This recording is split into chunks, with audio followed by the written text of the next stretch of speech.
السلام علیکم ورحمۃ اللہ وبرکاتہ۔ سیرت عمر فاروق رضی اللہ تعالی عنہ۔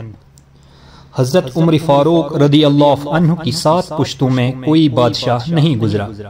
آپ بیٹ بکریاں اور اونٹ چراتے چراتے بڑے ہوئے تھے، اور آپ نے تلوار بازی اور تیر اندازی بھی کسی اکیڈمی سے نہیں سیکھی تھی۔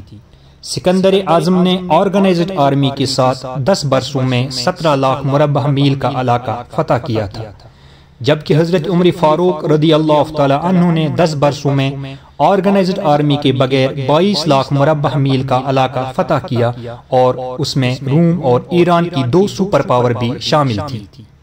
آج کے سیٹلائٹ میزائل اور آبدوزوں کے دور میں بھی دنیا کے کسی حکمران کے پاس اتنی بڑی سلطنت نہیں جو حضرت عمر فاروق رضی اللہ تعالی عنہ نے نہ صرف گھوڑوں کی پیٹھ پر فتح کرائی تھی بلکہ اس کا انتظام و انصرام بھی چلایا تھا۔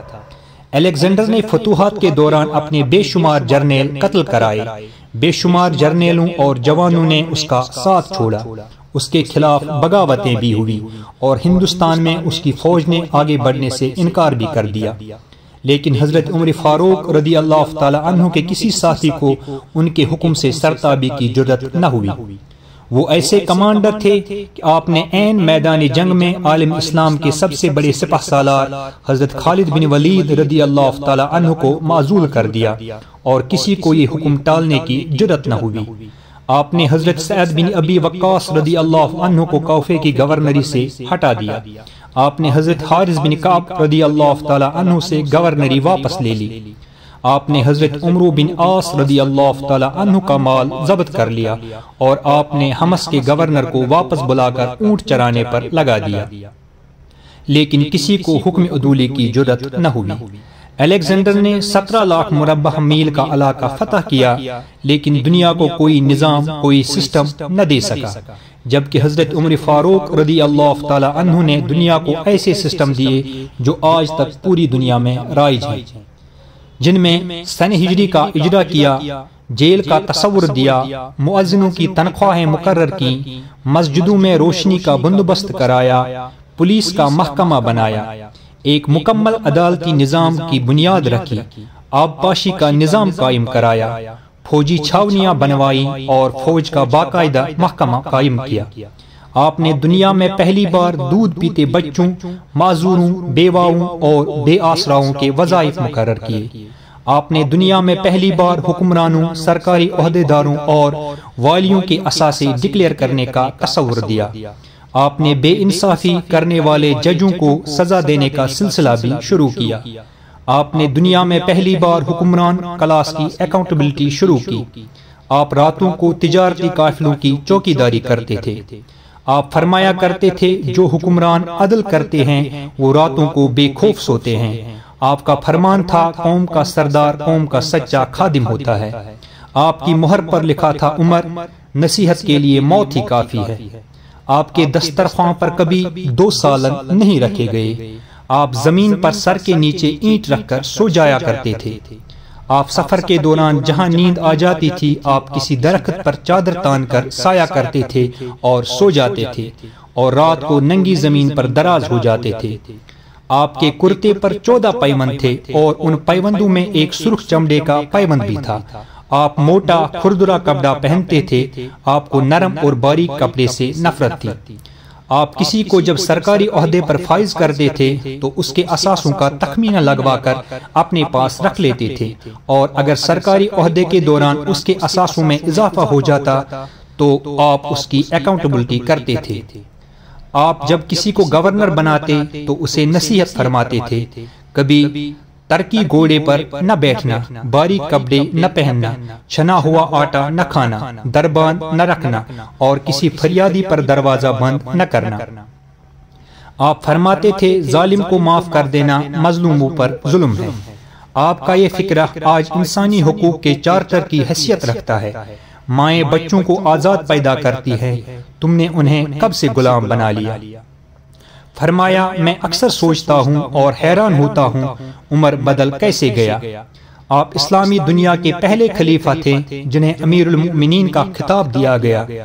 دنیا کے تمام مذاہب کی کوئی نہ کوئی خصوصیت ہے، اسلام کی سب سے بڑی خصوصیت عدل ہے، اور حضرت عمر فاروق رضی اللہ تعالی عنہ وہ شخصیت ہے جو اس خصوصیت پر پورا اترتے ہیں۔ آپ کے عدل کی وجہ سے عدل دنیا میں عدل فاروقی ہو گیا۔